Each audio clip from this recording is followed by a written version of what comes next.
par ici, tu vois? Tu vois? Waouh! Regarde la beauté de ce chef-d'œuvre que Dieu peint chaque soir. Ça me rappelle son immense amour pour moi, pour toi. Le Dieu qui créa tout ceci? Je doute vraiment qu'il me voie. Encore moins me connaisse. Le Dieu Tout-Puissant aimerait peut-être une personne sainte.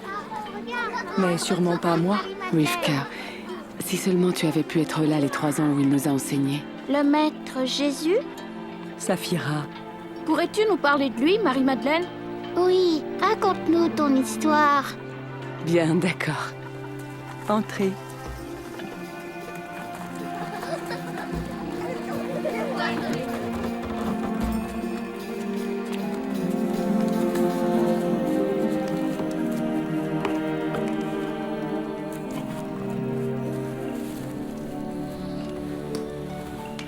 Bon, nous devons commencer au début.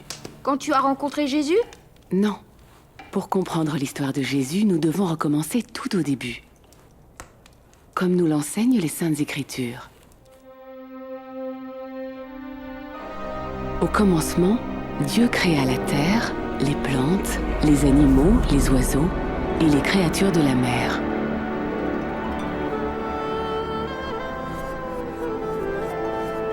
De la terre, il fit le premier homme. Puis souffla dans ses narines le souffle de vie. Ce premier homme s'appela Adam. Dieu dit, « Il n'est pas bon que l'homme vive seul.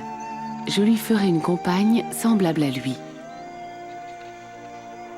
Alors, Dieu prit une des côtes d'Adam et en fit une femme appelée Ève. Adam et Ève vivaient en présence de Dieu dans un magnifique jardin créé pour eux, appelé Éden. Dieu marchait et parlait avec eux dans le jardin. Il n'y avait ni souffrance, ni oppression, ni mort. Dieu dit à Adam, « Tu pourras manger de tous les arbres du jardin, mais tu ne mangeras pas de l'arbre de la connaissance du bien et du mal. Car le jour où tu en mangeras, tu mourras. »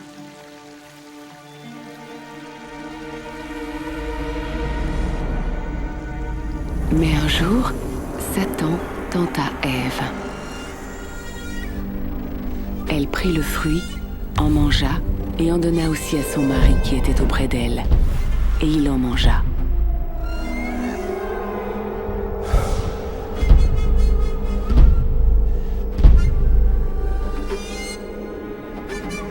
Cet acte honteux de désobéissance d'Adam et Ève détruisit l'harmonie du jardin, l'harmonie entre l'homme et la femme, et l'harmonie entre eux et Dieu. L'homme fut condamné à une vie de dur labeur, et la femme à enfanter dans la souffrance et à être dominée par son mari. Mais Dieu promit également qu'un jour, la semence de la femme, son propre enfant, écraserait la tête du serpent. Dans les Saintes Écritures, Dieu le Consolateur parle d'un plan pour restaurer l'harmonie et l'honneur de sa création. Il révéla en partie ce plan au prophète Abraham. Abraham crut en Dieu et l'honora. Et Dieu promit de bénir Abraham et toutes les nations à travers lui.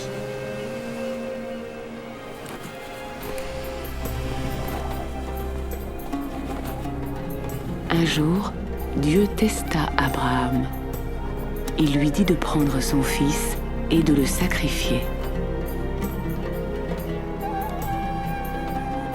Abraham savait que c'était par son fils que Dieu lui avait promis une postérité et la bénédiction de toutes les nations.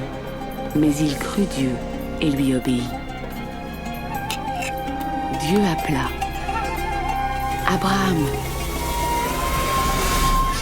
je sais maintenant que tu m'obéis, car tu ne m'as pas refusé ton fils bien-aimé. Abraham vit tout près un bélier. Abraham l'offrit à Dieu en sacrifice à la place de son fils. Ce bélier, offert à la place du fils d'Abraham, était une image, un aperçu du plan de Dieu.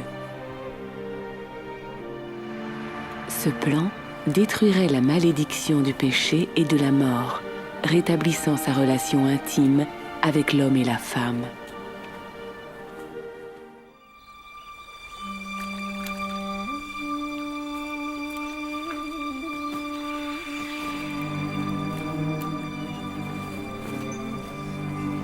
Il y avait à Nazareth une jeune fille promise en mariage à un homme appelé Joseph.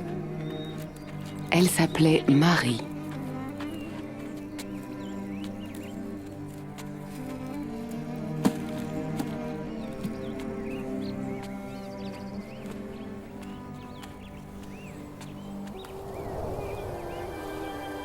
Le Seigneur est avec toi et t'a bénie.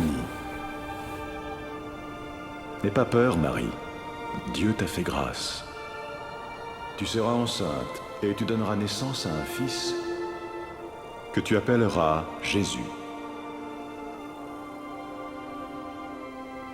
Mais je suis vierge.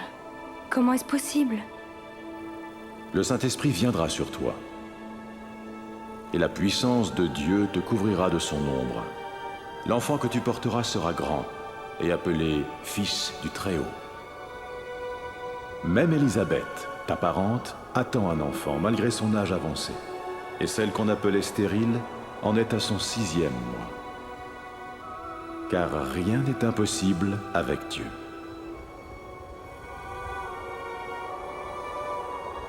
Je suis la servante du Seigneur.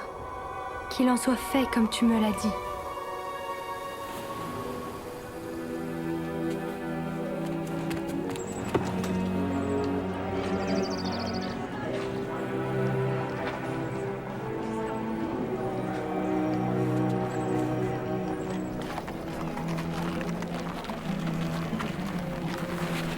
Alors, Marie courut rendre visite à sa cousine, Élisabeth.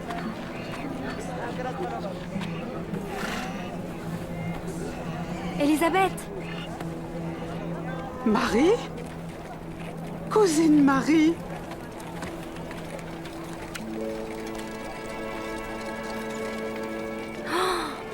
C'est vrai! Tu es la plus bénie d'entre toutes les femmes, et béni soit l'enfant que tu portes. Pourquoi ai-je, moi, le privilège que la mère de mon Seigneur vienne auprès de moi? Car dès que tu m'as salué, le bébé que je porte a sauté de joie. Mon cœur loue le Seigneur. Mon âme est heureuse à cause de Dieu, mon Sauveur, car il ne m'a pas oublié, moi, son humble servante. Désormais, les gens m'appelleront bienheureuse.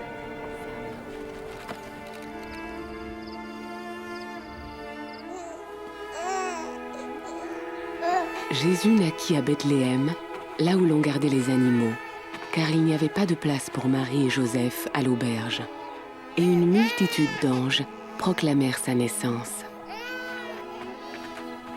Quand l'heure fut venue pour le bébé d'être circoncis, on lui donna le nom de Jésus, c'est-à-dire Dieu sauve. Marie et Joseph portèrent l'enfant au temple pour le présenter au Seigneur. En entendant son histoire, je sus que Jésus ne serait pas un homme ordinaire. Que voulait dire l'ange lorsqu'il appela Jésus le Fils du Très-Haut?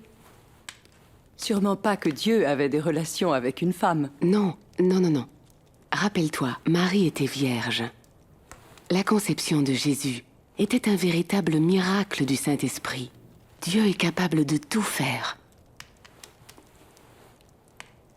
Ne crois-tu pas cela? Malgré son origine miraculeuse, Jésus est né d'une femme comme toi et moi. Mais il était tellement plus. Éloignez-vous du péché! Faites-vous baptiser et Dieu pardonnera vos péchés! Dieu lui-même le dit, lorsque Jean le Baptiste, le fils d'Élisabeth, baptisait hommes et femmes dans la rivière du Jourdain. Moi, je vous baptise dans l'eau. Mais un autre, bien plus puissant que moi, arrivera. Je ne suis pas digne de délier la courroie de ses sandales. C'est lui qui vous baptisera du Saint-Esprit et de feu. Il séparera le grain de la paille, et il amassera tout le grain dans son grenier.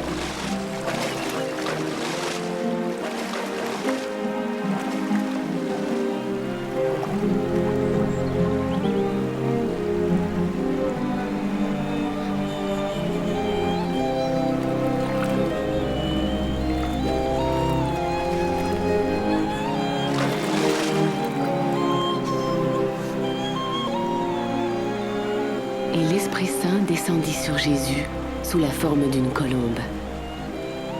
Et une voix venue du ciel dit : Tu es mon Fils bien-aimé, en toi j'ai mis toute mon affection. Après son baptême, Jésus traversa les villes en enseignant, et son message renforçait son autorité.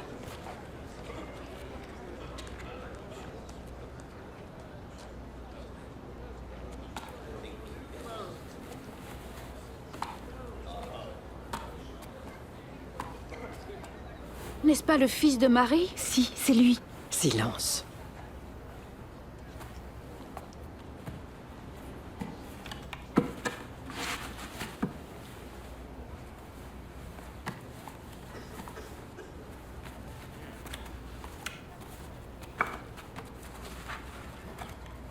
L'Esprit du Seigneur est sur moi.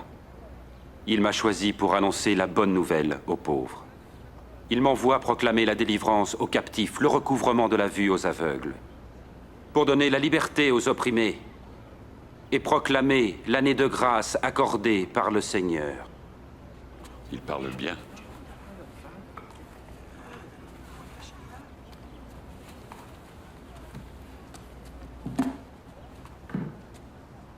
Aujourd'hui, cette parole devient réalité, alors que vous l'entendez.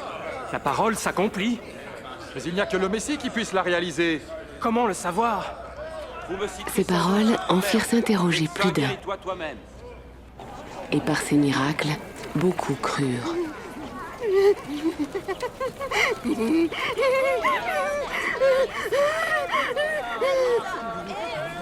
C'est encore elle. Ça la reprend.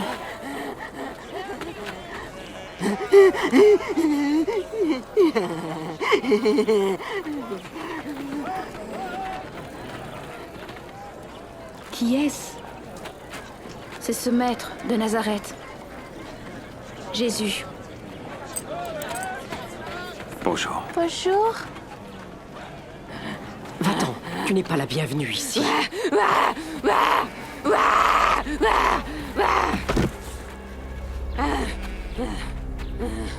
Maître, laisse-la. Tu ne devrais même pas t'abaisser à la regarder.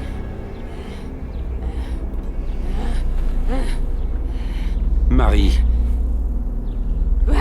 Qu'attends-tu de nous, Jésus de Nazareth? Nous savons qui tu es, le Saint de Dieu. Silence! Esprit mauvais.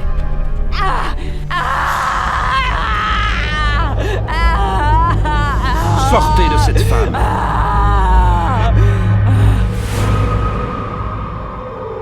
Elle est morte. Il l'a tuée. Il va la toucher? Non, un homme saint ne ferait pas une telle chose. Marie, fille d'Abraham.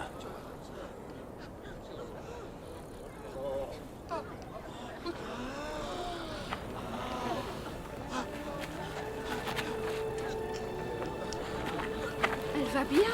Elle est vivante. C'est un miracle. Qui est cet homme? Même les esprits lui obéissent. C'est un miracle.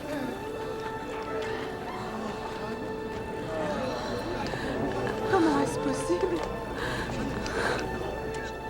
Merci.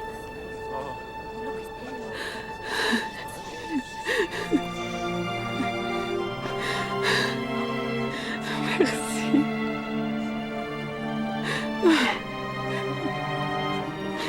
Merci. Merci beaucoup.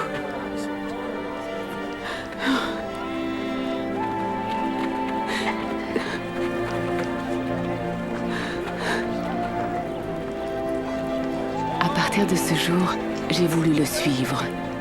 Je voulais faire ce qui plaît à Dieu.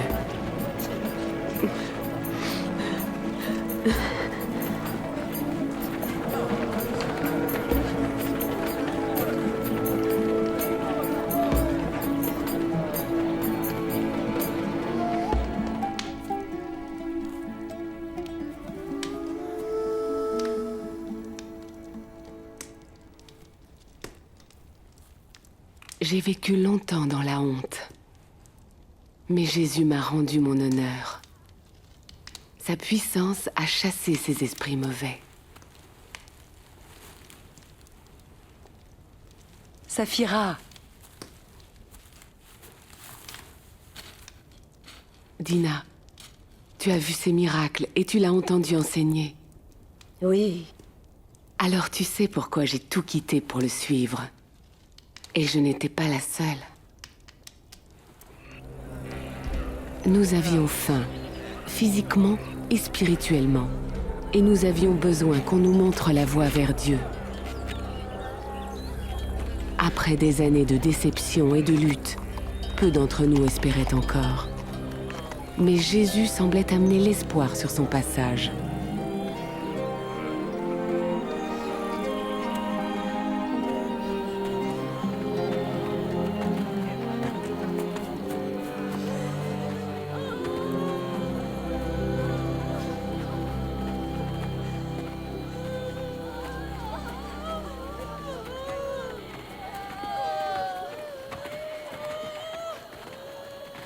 Qui est-ce? Un jeune homme. Le fils unique d'une veuve.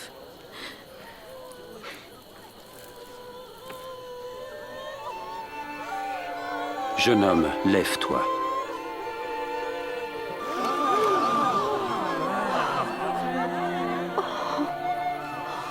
Un grand prophète est apparu parmi nous. Dieu est venu sauver son peuple.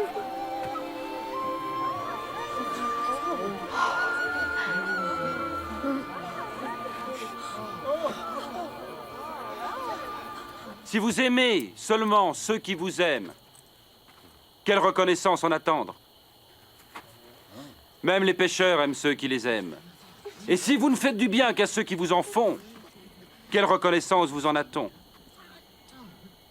Les pécheurs en font autant. Comment a-t-il pu le toucher Et lui adresser la parole. Ça me dégoûte.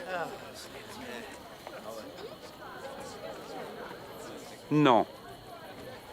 Aimez vos ennemis et faites-leur du bien. Prêtez sans rien espérer en retour. Alors votre récompense sera grande. Et vous serez les fils du Très-Haut. Parce qu'il est lui-même bon pour les ingrats et les méchants. Soyez généreux, tout comme votre Père est généreux.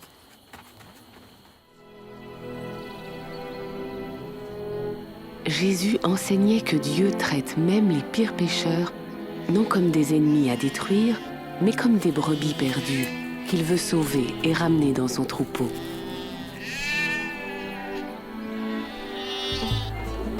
Nous ne savions pas que cette façon de voir et d'aimer les gens était valable pour ceux que nous méprisions depuis des siècles, race métissée aux traditions déplaisantes à nos yeux, jusqu'à ce que Jésus passe en Samarie.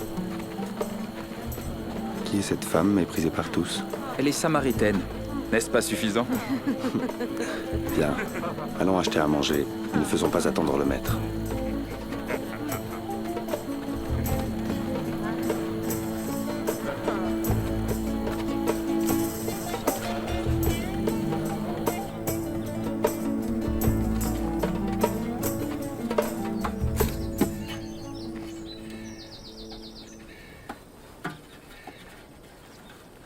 Me donneras-tu à boire? Tu es un juif. Je suis une femme samaritaine. Comment peux-tu me demander à boire? Si tu connaissais le don de Dieu et qui est celui qui te demande à boire, c'est toi qui lui demanderais, et il te donnerait de l'eau vive. Seigneur, tu n'as pas de vase et le puits est profond.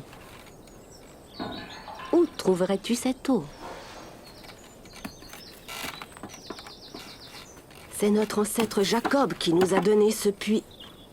Il en a bu, ainsi que ses enfants et son troupeau. Te prendrais-tu pour plus grand que Jacob? Quiconque boit de cette eau aura encore soif. Mais celui qui boit l'eau que je lui donne n'aura plus jamais soif. L'eau que je donne deviendra en lui une source vive qui jaillira jusque dans la vie éternelle. Seigneur, donne-moi de cette eau, afin que je n'ai plus jamais soif et que je ne vienne plus puiser ici. Va, appelle ton mari et reviens. Je n'ai pas de mari. Tu as raison de dire que tu n'as pas de mari. Tu as été marié à 5 hommes, et celui avec qui tu vis n'est pas vraiment ton mari. Tu m'as dit la vérité. Je vois que tu es un prophète. Mes ancêtres samaritains adoraient Dieu sur cette montagne. Mais vous, les Juifs, dites que c'est à Jérusalem qu'il faut adorer Dieu. Crois-moi, femme. L'heure viendra où les gens n'adoreront le Père ni sur cette montagne ni à Jérusalem. Vous, Samaritains, ne savez pas trop qui vous adorez. Mais l'heure vient, et est déjà là, où par la puissance de l'Esprit de Dieu, les gens adoreront le Père tel qu'il est vraiment, lui offrant l'adoration pure qu'il veut. Dieu est esprit, et c'est seulement par la puissance de son esprit qu'on peut l'adorer tel qu'il est vraiment. C'est cette femme? Pourquoi est-ce qu'il lui parle? Sait-il qui elle est? Je sais que le Messie viendra. Et lorsqu'il viendra, il nous dira toutes choses. Je le suis.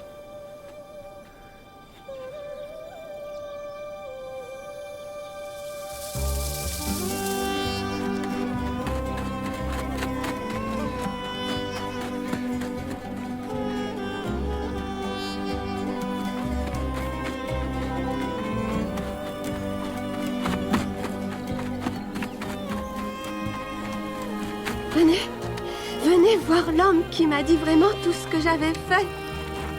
Venez! Peut-il être le Messie? Le Messie? Le Messie? Le prophète promis? Pas possible. Venez voir. Venez! Maître, mange quelque chose. J'ai à manger de la nourriture que vous ne connaissez pas. Lui a-t-on donné à manger? Ma nourriture est d'obéir à celui qui m'a envoyé et d'achever l'œuvre qu'il m'a confiée. Les récoltes sont mûres et prêtes à être moissonnées.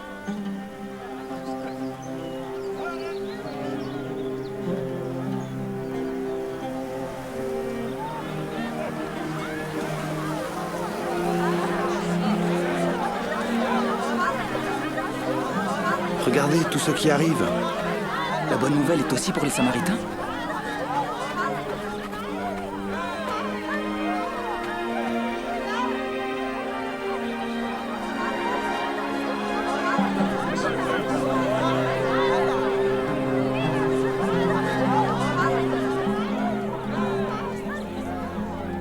Les gens de la ville vinrent à Jésus et le supplièrent de les enseigner.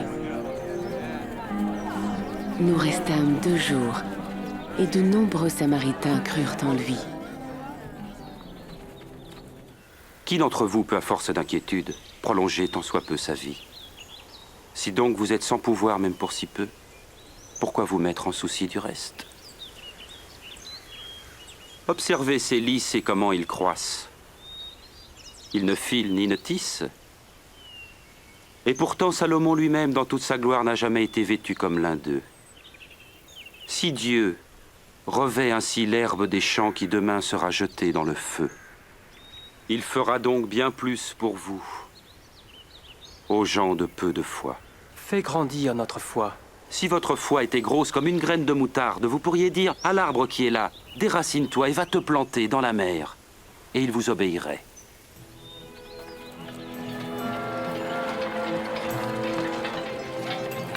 Il y aura toujours des occasions de chute, mais malheur à qui en sera la cause. Il vaudrait mieux pour lui qu'on attache une pierre à son cou et qu'on le jette à la mer, pour qu'il ne provoque pas la chute de l'un de ses petits. À quoi est semblable le royaume de Dieu? Il ressemble à la graine de moutarde qu'un homme prit et mit dans son jardin. La graine poussa, devint un arbre, et les oiseaux du ciel nichèrent dans ses branches. Je suis pas sûr de savoir de quoi il parle.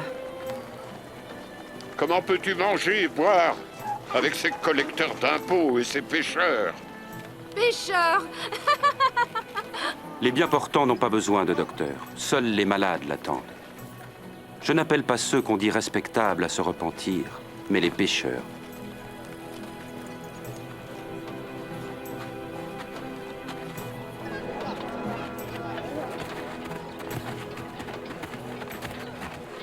Si seulement je pouvais le toucher, je serais guérie.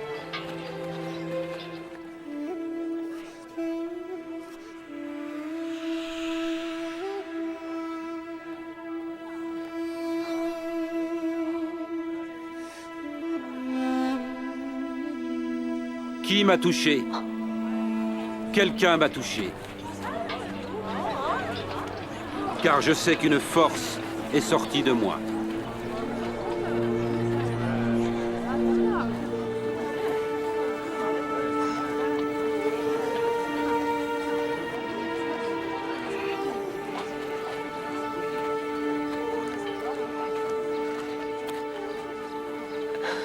C'est moi qui t'ai touché. Je souffre d'une perte de sang depuis 12 ans. J'ai dépensé tout ce que j'avais chez des médecins en vain.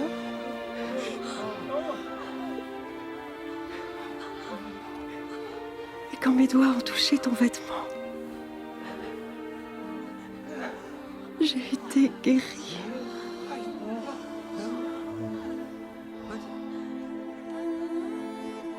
Ma fille.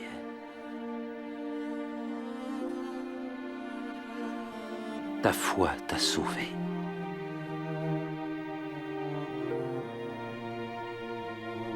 Va en paix.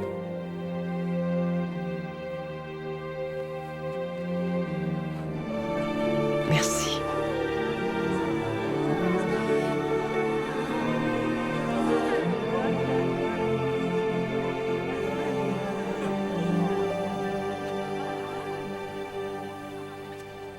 Il l'a appelée fille? Oui, quelqu'un qui, selon nos lois, a été impur pendant 12 ans. Il a vu sa honte et lui a rendu son honneur.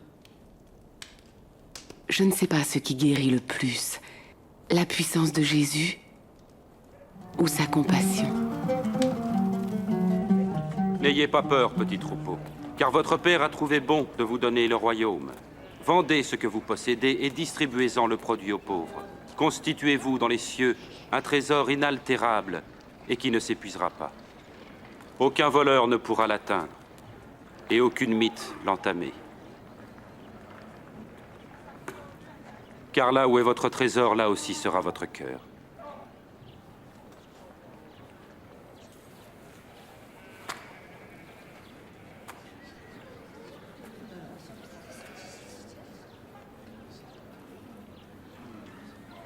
Femme, tu es délivrée de ton infirmité.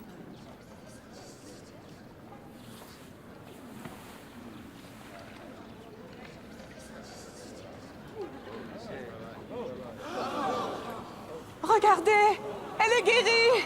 C'est un miracle. Oui, un miracle. Venez voir. Un autre miracle. Loué sois-tu, Maître. Louons le Seigneur. 18 ans de misère. Merci, Maître. Il y a 6 jours pour le travail, tu l'ignorais? Viens donc te faire guérir un de ces jours-là. Mais pas le jour du sabbat. C'est vrai? Bande d'hypocrites! Chacun de vous détache bien son âne ou son bœuf de la mangeoire pour le mener à l'abreuvoir le jour du sabbat. Regardez cette fille d'Abraham, que Satan tenait liée depuis 18 ans.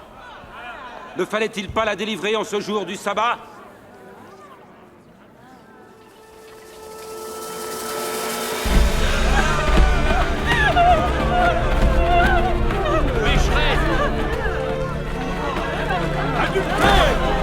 Lapidons-la! Catin! Maître, cette femme a été prise en flagrant délit d'adultère. Dans notre loi, Moïse a prescrit qu'une telle femme soit lapidée à mort. Oui! Lapidons-la! Lapidons-la! Lapidons-la! Adultère! Qu'en dis-tu?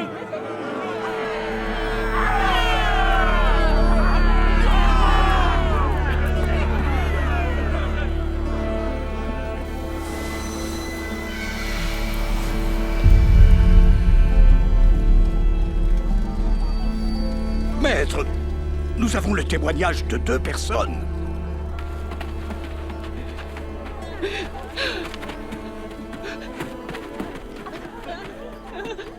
Que faisons-nous donc de cette femme?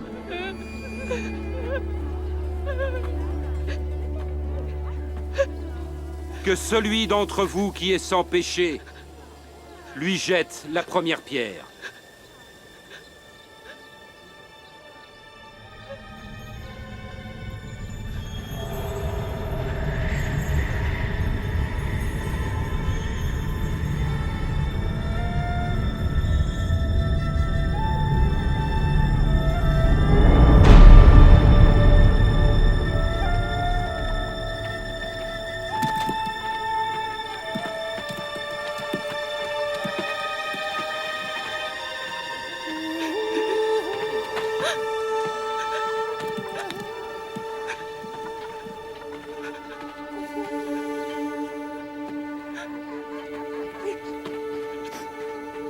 Femme, où sont-ils? Personne ne t'a condamné? Personne, Seigneur. Alors je ne te condamne pas non plus.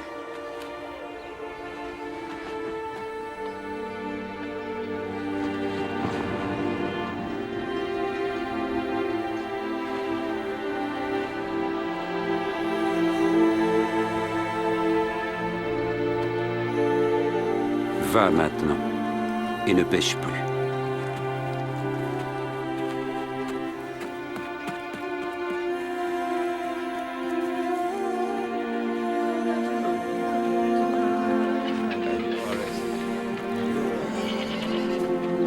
Je veux le voir.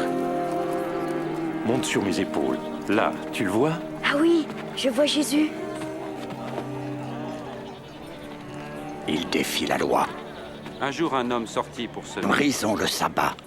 Et tandis qu'il semait, du grain tomba sur le chemin. Fréquentons les pécheurs. Si nous le laissons continuer ainsi, tout le monde croira en lui. Et les autorités romaines viendront détruire notre temple et notre nation. Elle dessécha par manque d'humilité. Ils ne purent piéger Jésus, ni réfréner ses disciples.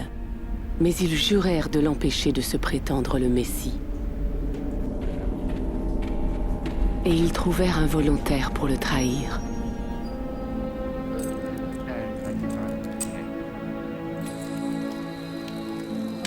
Jésus allait souvent prier avec ses disciples sur le mont des Oliviers. Cette nuit-là, il semblait profondément troublé.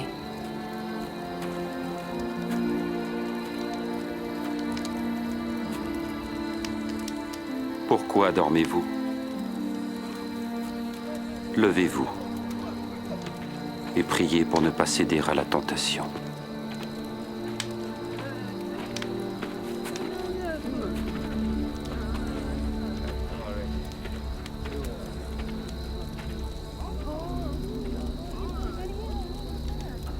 Judas.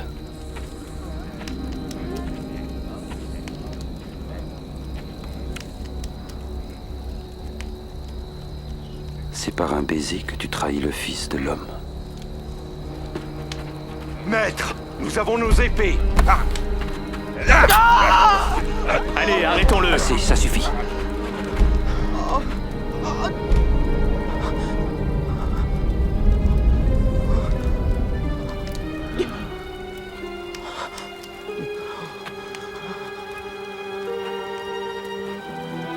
Vous êtes venu avec des épées et des gourdins comme pour un bandit. J'étais avec vous chaque jour dans le temple et vous n'avez pas mis la main sur moi. Mais cette heure-ci est à vous et à la puissance des ténèbres.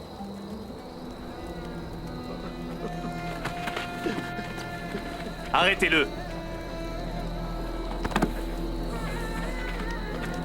Son ami l'a trahi? L'un de ses propres disciples? Quelqu'un que nous connaissions bien et en qui nous avions confiance. Gardez-le bien. Cette nuit-là, les gardes rirent de lui et le frappèrent. Dis-nous qui te frappe! Prophétise donc. Qui va te frapper? Arrêtez! J'ai dit arrêtez! Emmenez-le au conseil.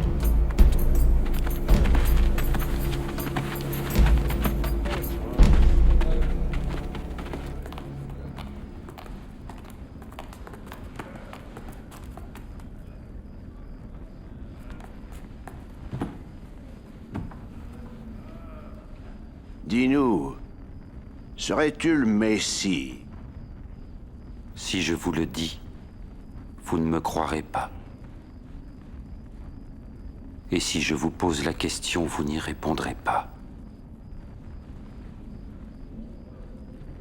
Mais dès maintenant, le Fils de l'homme sera assis à la droite du Dieu très puissant. Tu es donc le Fils de Dieu. Oui, tu le dis. Qu'avons-nous encore besoin de témoins? Quel roi parti ainsi? Vous avez entendu ce blasphème? Coupable. Nous avons tous entendu ces paroles. Qu'en pensez-vous? Amenons-le devant Pilate. Allez! Oui, emmenez-le. Alors, ils le menèrent devant le gouverneur romain, Ponce Pilate. Gouverneur sans pitié, Pilate était responsable de la crucifixion de milliers d'hommes. Et que cherchez-vous ici, d'aussi bonne heure le matin? Cet homme jette le trouble parmi notre peuple. Il a causé une émeute au marché du temple.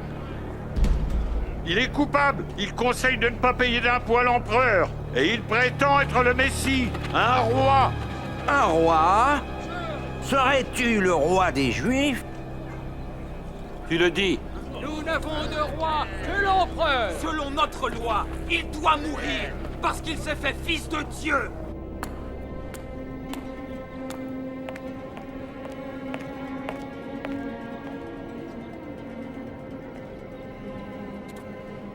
Cet homme n'a rien fait qui mérite la sentence de mort.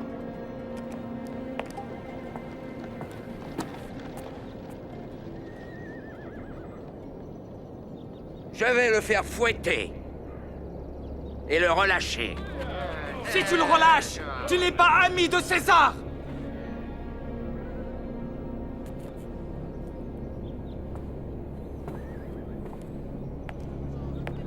Crucifie-le! Oui, crucifie-le! Toi, fouettez-le. Qui se proclame roi est un rebelle contre l'empereur. Est-ce que tu attends, Pilate? Emmenez-le, tuez-le, crucifiez-le.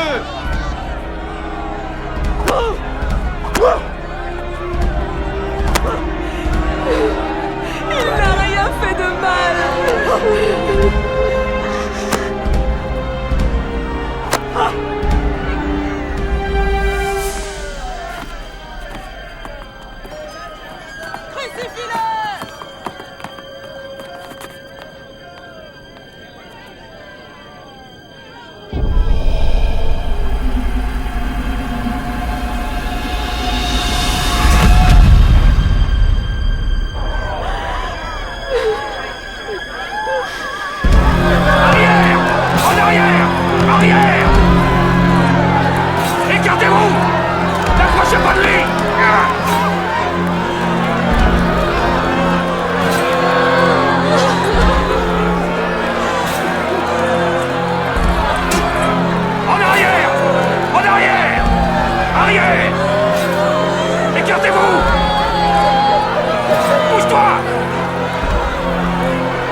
Debout!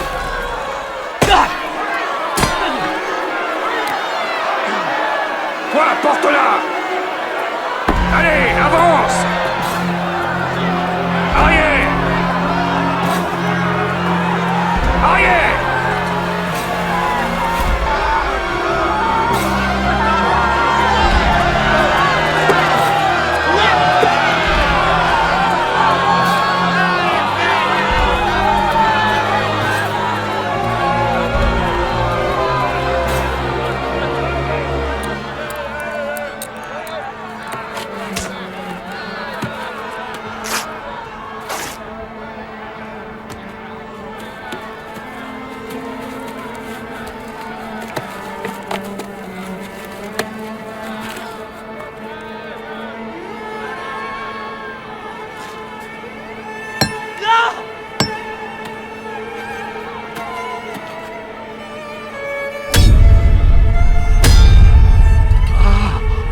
Hissez la croix!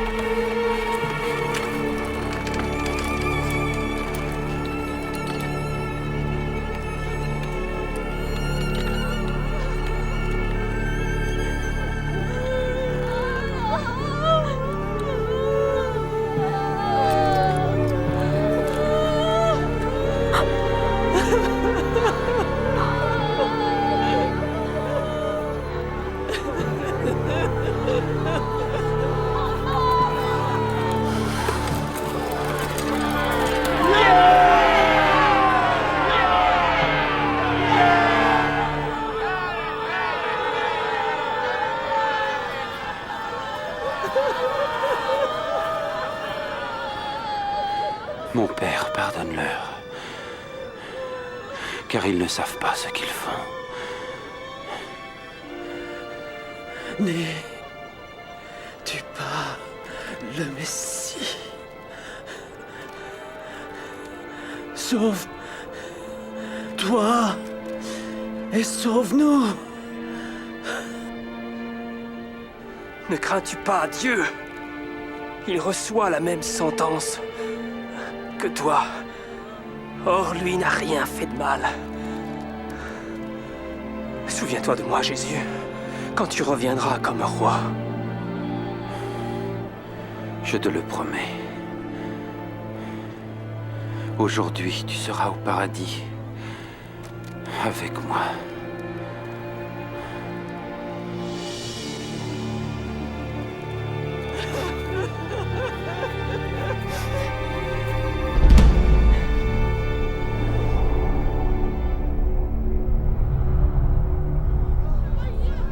Vers midi, le ciel s'assombrit pendant 3 heures.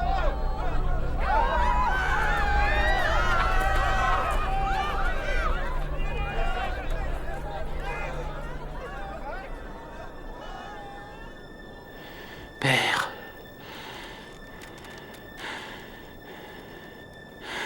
entre tes mains, je remets mon esprit.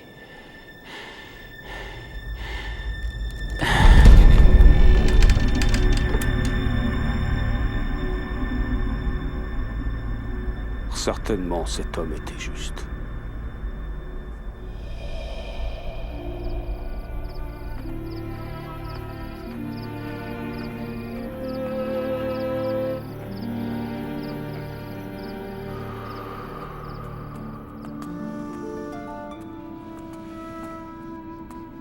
Il y avait au conseil religieux un homme juste qui n'avait pas pris part à la condamnation de Jésus. Cet homme s'appelait Joseph d'Arimathée. Il obtint la permission de Ponce Pilate de déposer le corps de Jésus dans une tombe proche de là, avant le début du sabbat, au coucher du soleil.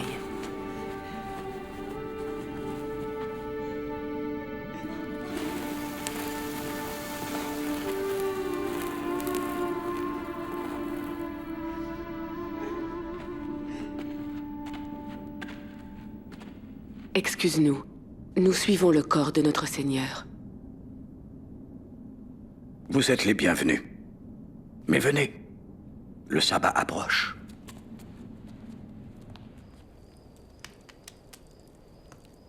Pourquoi l'ont-ils tué? S'il était de Dieu, Pourquoi les a-t-il laissés le tuer? J'ai posé toutes ces questions. Jésus avait autorité sur les esprits mauvais, même les morts l'écoutaient. N'aurait-il pas pu les arrêter? Je l'ai suivi pendant 3 ans, espérant qu'il était le Messie promis. Maintenant qu'il était parti, où pouvais-je aller? Elle est triste, cette histoire. Mais la suite est vraiment merveilleuse.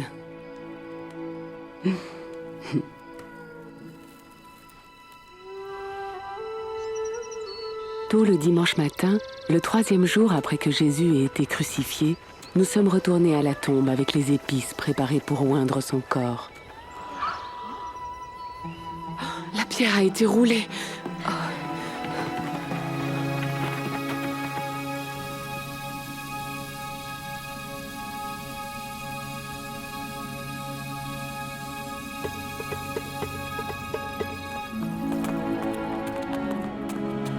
Jean, Jacques, Pierre, écoutez, la pierre était roulée. Nous sommes entrés et il n'y avait plus rien, plus de corps. Ils ont enlevé le Seigneur de la tombe et nous ne savons pas où ils l'ont mis. Plus de corps? Comment est-ce possible? Allez donc voir vous-même.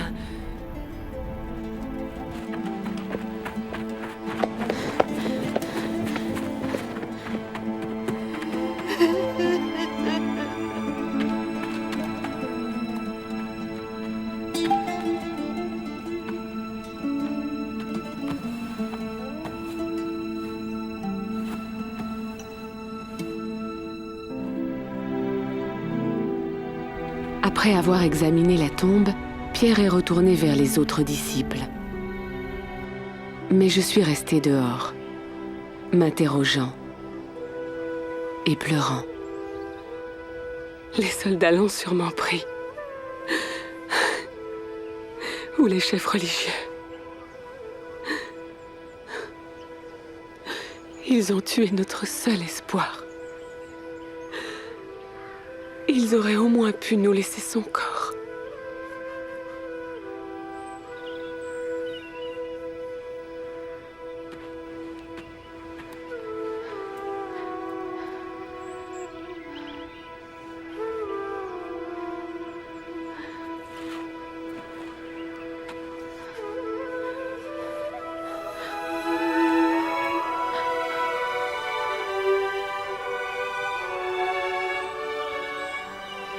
Femme, pourquoi pleures-tu?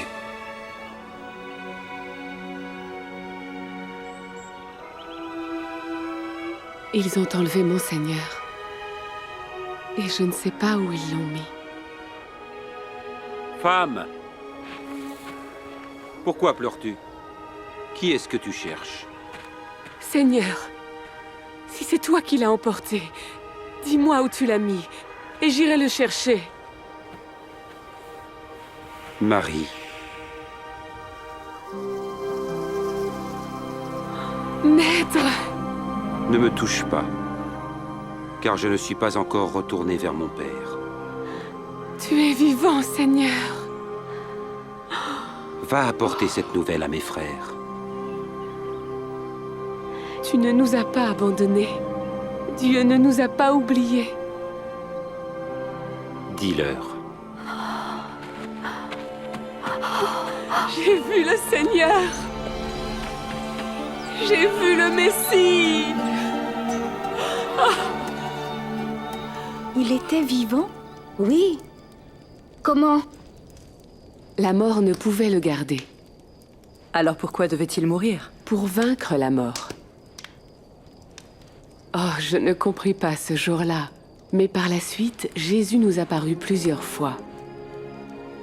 Et nous enseigna. Bien avant la venue de Jésus, les prophètes prédirent dans les Écritures que le Messie promis souffrirait. Ésaïe avait écrit « Il était blessé pour nos péchés, brisé pour nos iniquités. Le châtiment qui nous donne la paix est tombé sur lui, et c'est par ses meurtrissures que nous sommes guéris. »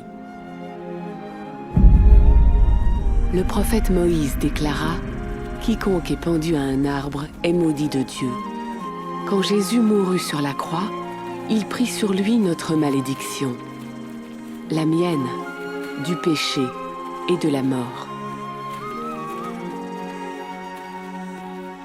Son sacrifice et sa résurrection nous ont libérés de l'emprise du péché, de la puissance des ténèbres et d'une vie de crainte et de honte.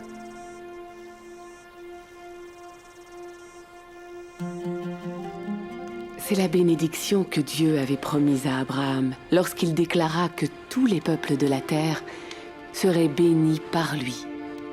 Tout le monde? Même les femmes? Jésus m'a appelée fille d'Abraham. Tu es une fille qu'il chérit. Une fille qu'il désire bénir.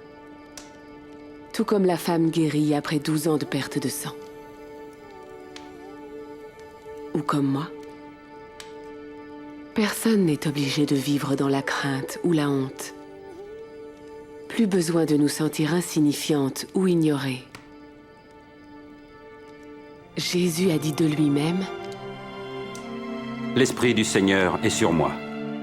Il m'a choisi pour annoncer la bonne nouvelle aux pauvres. Il m'envoie proclamer la délivrance aux captifs, le recouvrement de la vue aux aveugles, pour donner la liberté aux opprimés et proclamer l'année de grâce accordée par le Seigneur. » Jésus toucha les gens, même les femmes atteintes par la maladie et considérées comme impures, et les guérit. Il enseigna hommes, femmes et enfants, les riches et les pauvres, les justes et les pécheurs, leur rendant leur dignité et leur prouvant son immense compassion. Il guérissait les gens, chassant les démons, libérant hommes, femmes et enfants des liens de Satan. Ainsi, il démontrait son autorité sur le mal et les mauvais esprits. Jésus ramena à la vie des filles et des fils, montrant son pouvoir, même sur la mort. Et bien que Satan et les esprits mauvais crurent à leur victoire, lorsque Jésus fut cloué sur la croix, Jésus ressuscita d'entre les morts, triomphant de toutes les puissances du mal et de la mort. Alors c'était le Messie? Seul le Messie promis et envoyé par le Dieu Tout-Puissant pouvait faire les miracles que Jésus fit. Et seule une personne compatissante et puissante et digne de foi comme Jésus peut recevoir notre confiance et notre adoration. Quand Dieu créa le monde, il fit l'homme et la femme pour vivre dans sa présence et ressentir sa joie. C'était son intention.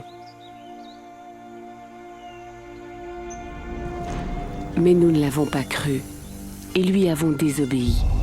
Cet acte honteux nous sépara de Dieu et brisa la relation intime entre la femme et l'homme. Nous aussi, nous lui avons désobéi. Les Écritures disent « tous ont péché ». La conséquence de ce péché, c'est la mort et la séparation d'avec Dieu. Mais Dieu ne voulait pas nous voir séparés de lui et de son amour, vivant dans la honte et la crainte. Alors, de même qu'il avait envoyé un bélier mourir à la place du fils d'Abraham, Dieu envoya Jésus mourir pour nous. La vie de Jésus, sa mort et sa résurrection ont restauré la relation entre Dieu et ceux qui se tournent vers lui et le suivent. Et cette relation intime avec le Dieu Tout-Puissant n'aura pas de fin, même si nous mourons. Le criminel sur la croix, au moment de mourir, crut en Jésus.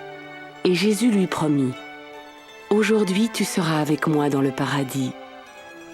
Ceux qui placent leur confiance en Jésus échapperont au châtiment éternel et vivront avec Dieu pour toujours. Comment ? En le suivant par la foi. Mais comment peut-il m'accepter ? Il m'a accepté ainsi que Marie. Comment le savoir? Crois en lui. Demande-lui. Parle-lui.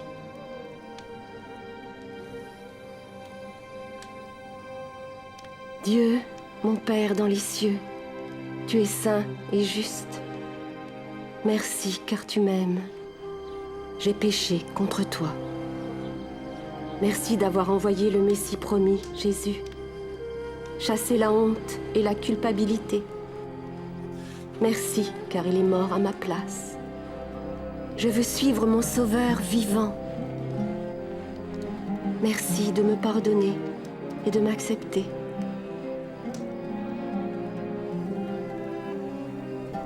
Amen. Amen. Amen. Merci. Merci.